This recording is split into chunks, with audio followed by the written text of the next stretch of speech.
A partir da Páscoa, a gente começa a escutar, em paralelo com os relatos de Jesus ressuscitado, também a leitura dos Atos dos Apóstolos, desde o momento do Pentecostes, a descida do Espírito Santo, até a pregação, a evangelização do mundo inteiro, como consta nos Atos dos Apóstolos. E por que a igreja nos faz escutar isso? Porque, vejam bem, quando Jesus ressuscitou, ainda ficou 40 dias com os discípulos, nenhum deles ainda era testemunha da ressurreição. Nenhum deles saiu por aí testemunhando a ressurreição. Pelo contrário, no próprio dia do Pentecostes, eles estavam rezando naquela sala onde tinha acontecido a última ceia, o cenáculo, e diz que estavam com as portas fechadas por medo. Então Jesus já tinha ressuscitado, mas eles ainda não. Eles só começaram a fazer a experiência da ressurreição no momento em que o Espírito Santo desceu sobre eles. E aí eles se tornaram testemunhas do ressuscitado, não só porque viram o ressuscitado depois, no terceiro dia, mas porque eles mesmos começaram a experimentar dentro deles a vida do ressuscitado. E aí é quando você se torna testemunha. Quando você não fala apenas de coisas da boca para fora, mas fala daquilo que você sente por dentro e vive. Hoje nós estamos todos agradecendo a Deus pela vida tão cheia de frutos e de testemunho do Papa Francisco, que hoje nos deixou, indo até o fim conosco, até ontem. As últimas forças dele foram gastas fazendo aquilo que ele sempre fez, estando conosco, estando no meio de nós, atendendo, ouvindo, abençoando, até o último instante. E aqui a gente recebeu esse exemplo e esse testemunho de alguém que não somente fala, está falando aquilo que ele mesmo vive. O Papa Francisco falou de uma igreja em saída, fez uma comparação. Quando uma pessoa sai na rua, ela pode ser atropelada, mas se ela fica reclusa dentro de casa, ela adoece. Então, eu prefiro uma igreja atropelada na rua do que uma igreja doente e fechada dentro de casa. E ele mesmo viveu tudo isso.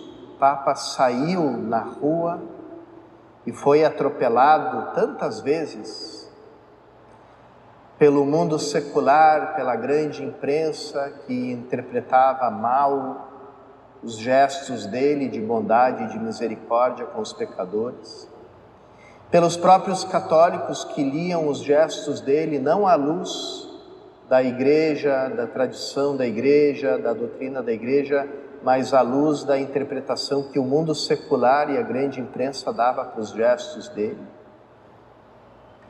Então, quantas vezes a gente assistiu diversos atropelamentos do Papa, mesmo assim ele perseverou, nunca voltou atrás, nunca se encastelou, mas continuou indo sempre ao encontro. O Papa falava do pastor com um cheiro de ovelhas, e como o Papa pegou o cheiro das ovelhas, o cheiro dos prisioneiros, o cheiro dos doentes, o cheiro das pessoas em situação de rua, o cheiro das pessoas com mais diferentes tipos de problema. O Papa falava principalmente aos padres e aos bispos que evitassem a psicologia de príncipe. E ele mesmo deu o testemunho de alguém que era totalmente avesso a uma psicologia de príncipe. Até o final, hoje foi lido o último desejo dele, que é que o seu corpo seja enterrado, fique no chão, no piso da Basílica de Nossa Senhora, de Santa Maria Maior, apenas com o nome dele em cima da lápide, sem nenhum enfeite, sem nenhuma frase, sem nenhuma homenagem. Então, tudo aquilo que ele falava, ele vivia em primeiro lugar.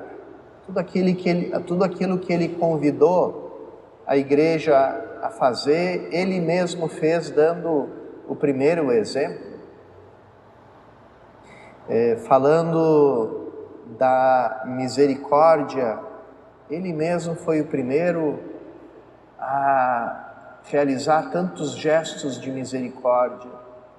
Então a gente está diante de uma obra, de um pontificado, que ainda não deu os frutos que há de dar, porque uma das coisas mais importantes e profundas que o Papa Francisco dizia é que o tempo é maior que o espaço.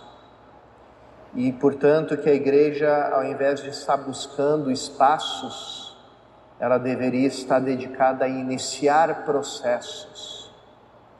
E ele mesmo iniciou muitos processos que vão dar fruto no seu devido tempo. Hoje eu estava refletindo sobre o legado dos papas. O Papa vive aquilo que Jesus fala, um é o que semeia e o outro é o que colhe. Os papas são grandes semeadores, mas aquilo que eles semeiam só vai ser colhido depois, muito tempo depois. Hoje a gente encontra tantos jovens, tantas pessoas se convertendo, se aproximando da igreja. Está acontecendo esse fenômeno que a gente vive não só aqui na paróquia, mas em todos os lugares. Igrejas superlotadas. E quando a gente fala com as pessoas que depois de muito tempo voltaram para a igreja, eles falam todos mais ou menos a mesma coisa, que não dá mais para confiar no mundo, que o único lugar onde é dito uma coisa sem mudar, se mantém firme uma doutrina, é na igreja. E isso lembra muito o pontificado do Papa São João Paulo II, que insistiu tanto nessa firmeza da igreja diante do mundo, como ela deveria se manter firme na doutrina da fé. Depois a gente encontra um zelo cada vez mais renovado, cada vez mais interessado na liturgia. E a gente encontra que hoje estão sendo implantados processos que foram iniciados lá atrás. Vejam, há um ano atrás, um pouquinho mais, saiu a 3ª edição do Missal Romano. Quem foi que encomendou ela? Papa Bento XVI. Então, todo esse zelo da liturgia é um fruto daquilo que o Papa Bento XVI semeou e não viu florescer. Então, do mesmo modo, da mesma forma, a gente pode pensar que tantas coisas que o Papa semeou e que muitos já se apressam a dizer que ele fracassou, que ele não conseguiu implantar, que ele tentou, mas não conseguiu. Na verdade, ele semeou, iniciou processos, né? Toda semeadura é iniciar um processo. Você coloca uma semente no chão, não vai ter tempo de ver ela dar frutos. Na linguagem bíblica e no imaginário bíblico, o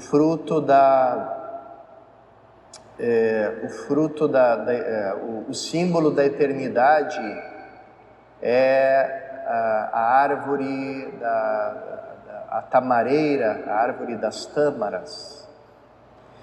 Porque antigamente se dizia, quem planta tâmaras não vai colhê-las, porque era uma árvore que demorava tanto para crescer e dar fruto que a pessoa que tinha plantado ela nunca ia viver suficiente para provar do fruto daquilo que tinha plantado.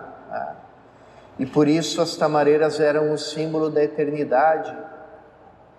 No cemitério judaico que existe no subsolo, ali mesmo da colina vaticana, porque ali, além do cemitério dos cristãos, havia um cemitério dos judeus, ainda existem afrescos, né, do lado dos túmulos, com a imagem da tamareira, a imagem da eternidade.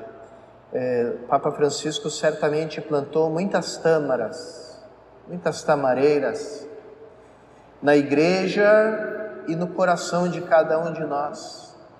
Peçamos ao Senhor que toda essa semeadura dê frutos deliciosos, doces, maravilhosos, no tempo que é de Deus, que só Ele conhece.